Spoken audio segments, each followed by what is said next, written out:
Assalamualaikum, selamat sore Bu Desi. Ya, waalaikumsalam. Selamat sore juga Pak Rifki. Oke, terima kasih ya sudah meluangkan waktunya untuk hari ini. Kita akan coaching sebentar nih. Bu Desi pengen ngomongin apa nih sore ini? Iya Pak, jadi aku itu pengen ngomongin soal kerjaan Pak. Jadi aku tuh lagi banyak kerjaan nih Pak di sekolah. Mulai dari CGP, PPG, terus akreditasi sekolah. Ya, Bapak tahu kan ya akreditasi sekolah tuh lumayan lah ya. Tuh, betul. Ditambah tugas utama di sekolah yang ngajar ya Pak ya.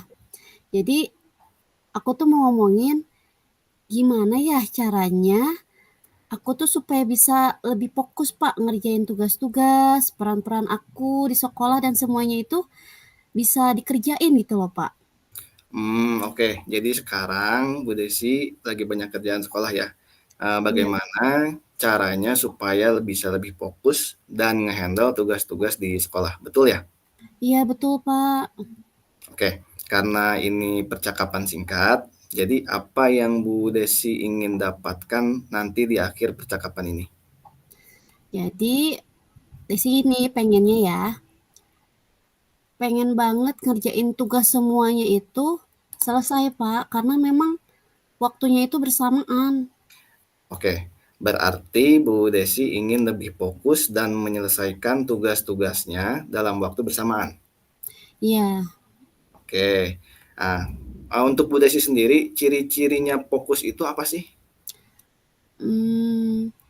saat aku bener-bener bisa ya jadi nggak gampang diganggu gitu loh Pak.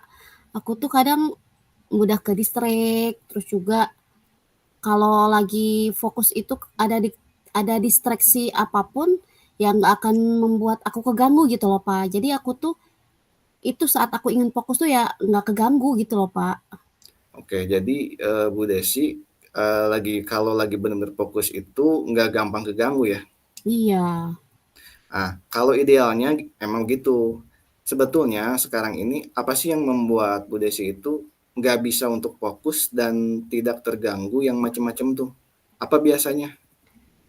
Yang biasanya ganggu itu kayak ada hal-hal di luar dugaan gitu Pak. Misalnya kayak ada kejadian anak tiba-tiba di kelas berantem gitu loh Pak. Apalagi yang memang berhubungan dengan fisik. Jadi di situ itu kita harus memikirkan suatu hal yang memang harus dilakuin gitu. Jadi apa yang sudah kita rencanakan itu kadang jadi malah apa ya, buyar gitu loh Pak. Iya iya, oke. Nah, kalau sekarang jika terjadi hal yang di luar dugaan, biasanya Bu Desi reaksinya gimana? Mmm, biasanya nih sih ya, kalau emang bener-bener membutuhkan tindakan cepat ya ngelakuin itu Pak. Yang bikin aku nggak fokus itu, aku ngelupain tugas aku yang emang udah jobnya yang harus dikerjain gitu loh, Pak. Oke. Jadi aku mendahulukan jadi di situ, mendahulukan kejadian yang memang mendadak itu. Mmm, nah, kalau Bu Desi sendiri, pengennya gimana nih? Kalau ternyata nanti dalam suatu kerjaan ada suatu yang ngedadak. Nah, kepengennya idealnya itu gimana? Idealnya ya, Iya, aku mungkin bisa ngerjain yang ngedadak itu dan tidak mengesampingkan kerjaan yang emang harus dikerjakan. oke. Jadi, Ibu pengen, bisa ngerjain sesuatu yang ngedadak itu, tanpa mengesampingkan kerjaan utama? Iya, jadi menyeimbangkan kerjaan yang mendadak dan seharusnya dikerjaan. Terus pengennya tuh tenang Pak, nggak riweuh gitu. Oke oke oke. Eee, menurut Bu Desi nih ya, situasi yang seperti apa yang Ibu pikir itu tidak melupakan apa yang harus dikerjakan meskipun ada yang mendadak? Apa ya, mungkin apa harus mencatat ya, atau mungkin juga ngerjain sesuatu di laptop, aku buka kerjaan itu Pak. Jadi kapan pun aku buka laptop ya, jadi aku inget gitu, Pak. Jadi ada 2 ya, nyatet dan satu lagi bersikap lebih tenang mungkin. Iya.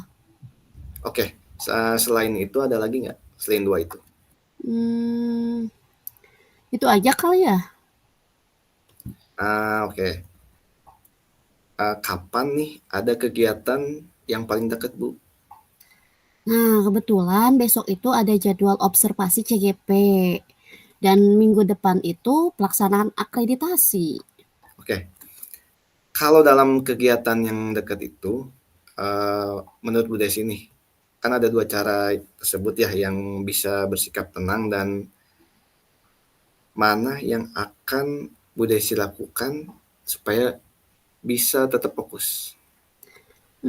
Yang paling mungkin sih kayaknya itu buat catatan ya, karena kalau bersikap tenang saat kejadian hari H, nggak tahu mungkin apa yang terjadi. Jadi paling bisa itu di-prepare ya dengan membuat catatan. Oke, betul betul, Bu. Kalau catatannya seperti apa?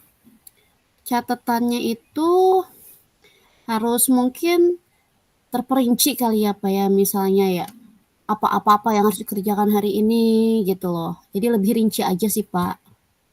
Oke. Terus siapa yang bisa ngebantuin Bu Desi dalam catatan tapi beneran balik ke arah itu?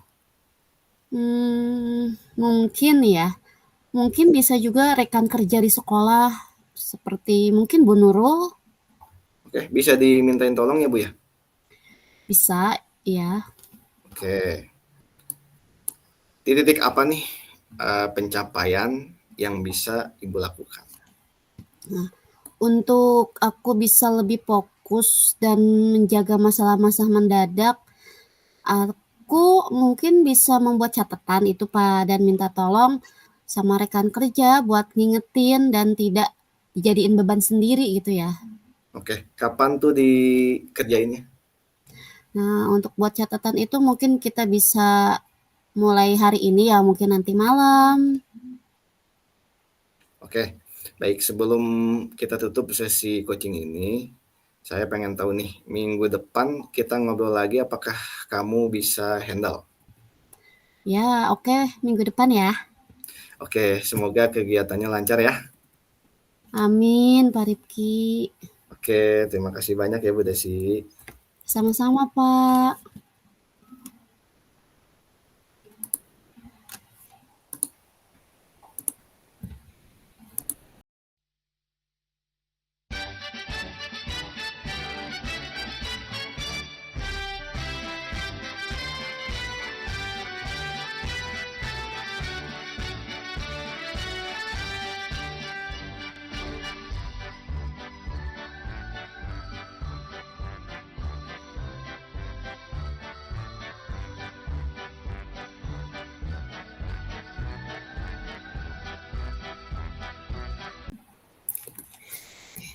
Assalamualaikum, Pak Rifki.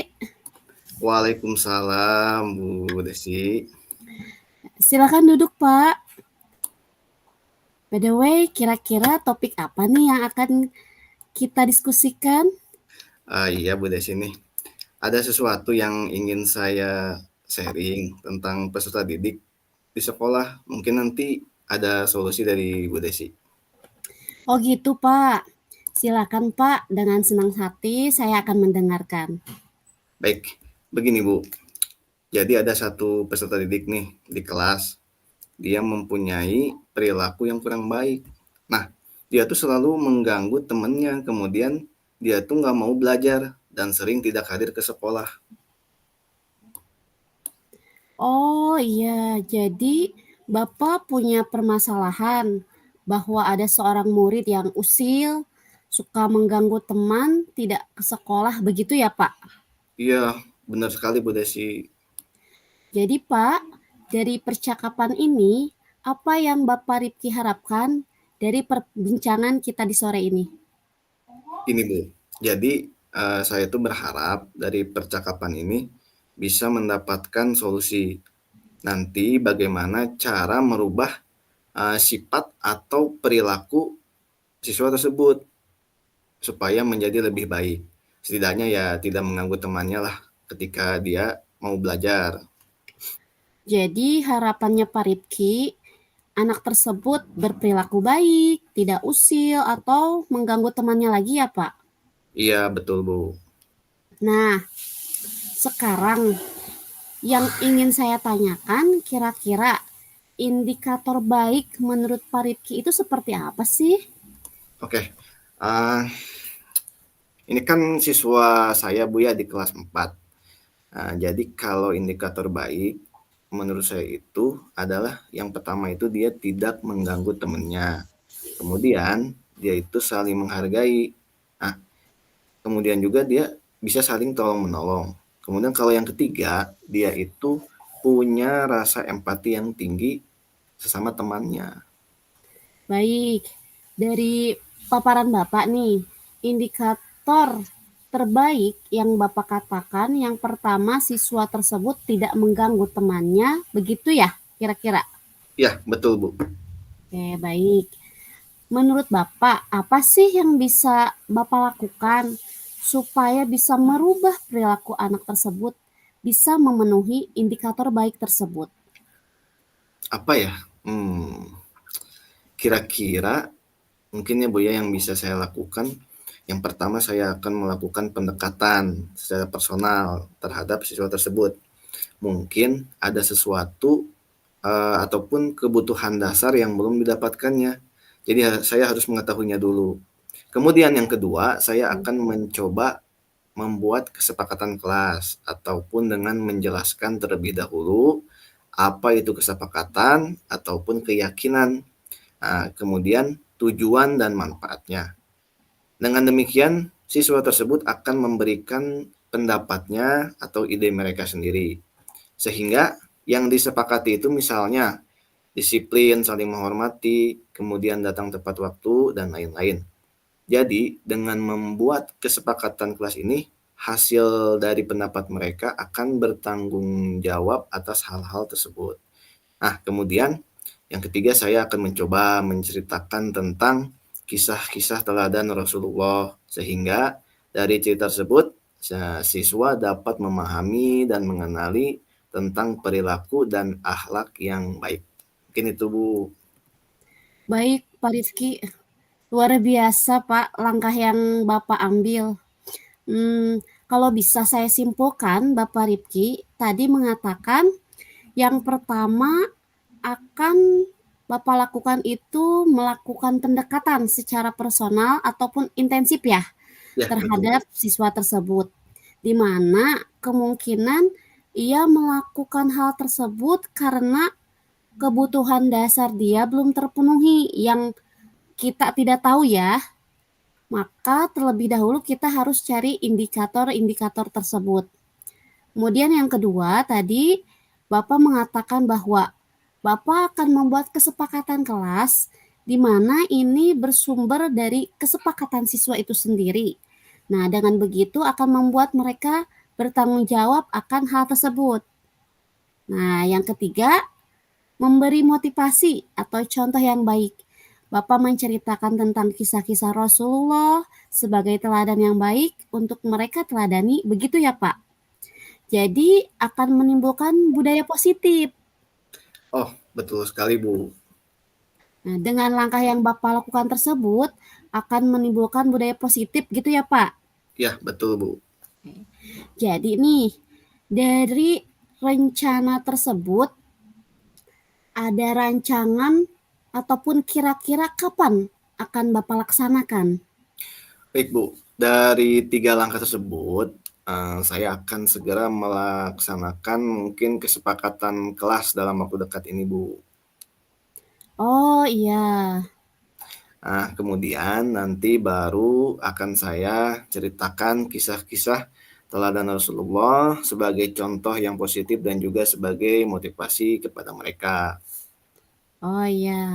Nah, sebagai bentuk tanggung jawab, katanya tadi Bapak dalam waktu dekat akan membuat kesepakatan kelas.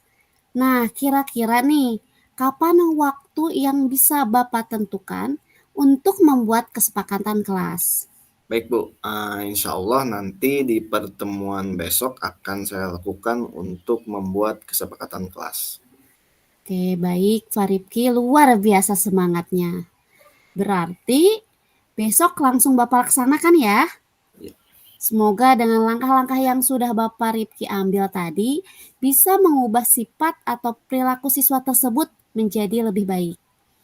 Nah, kira-kira nih dari perbincangan kita sore ini, apa yang sudah Bapak dapatkan? Baik Bu Desi, sebelumnya saya terima kasih ya. Nah, pada sore ini alhamdulillah saya mendapatkan solusi bagaimana saya menghadapi anak didik yang berperilaku kurang baik. Nah, jadi saya juga menjadi mengerti nih langkah-langkahnya harus gimana, apa yang harus saya lakukan terhadap perilaku siswa tersebut. Saya mengucapkan terima kasih sekali lagi kepada Desi atas percakapannya pada sore hari ini dan sangat bermanfaat sekali bagi saya, Bu. Oke. Iya Pak Rifki, luar biasa. Terima kasih juga atas langkah yang Bapak lakukan, yaitu dengan melakukan pendekatan secara personal, membuat kesepakatan kelas, dan menceritakan kisah-kisah teladan Rasulullah sebagai contoh yang baik. Semoga semuanya berjalan dengan baik ya Pak. Baik, Bu. Selanjutnya nih, nanti kita bisa berbincang kembali untuk perkembangan siswa Pak Rifki tersebut. Apakah terdapat perubahan lebih baik sesuai dengan apa yang kita harapkan? Demikian menjadi lebih baik ya Pak. Iya, betul sekali Bu Desi. Saya juga terima kasih kembali atas waktunya sudah mau bercakap-cakap dengan saya. Sama-sama Pak Rifki. Ya sudah, kalau begitu kita akhiri nih perbincangan kita di sore hari ini. Baik, Bu. Oke.